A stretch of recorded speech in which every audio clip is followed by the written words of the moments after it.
ওলামায়ে কেরাম ইসলামী আকীদার ভিত্তিতে অকাল মৃত্যু শব্দটাকে এটাকে প্রত্যাখ্যান করে থাকে। অকাল মৃত্যু বলতে কোনো মৃত্যু নাই, বরং প্রত্যেকটা মৃত্যুই তার নির্ধারিত সময়েই সংঘটিত হয়।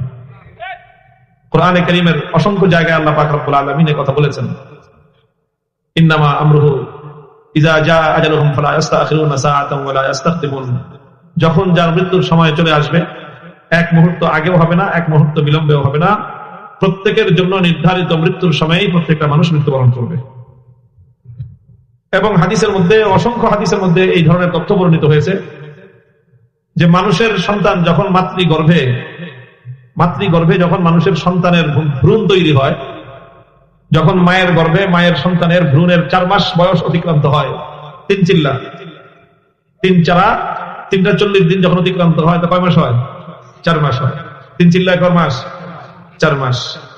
4 মাস যখন অতিক্রান্ত হয়, আল্লাহর পক্ষ থেকে একজন ফেরেশতা আগমন করে, মায়ের গর্ভে আসে, এসে ওই সন্তানের জন্য কয়েকটা জিনিসকে সে লিপিবদ্ধ করে দিয়ে যায়।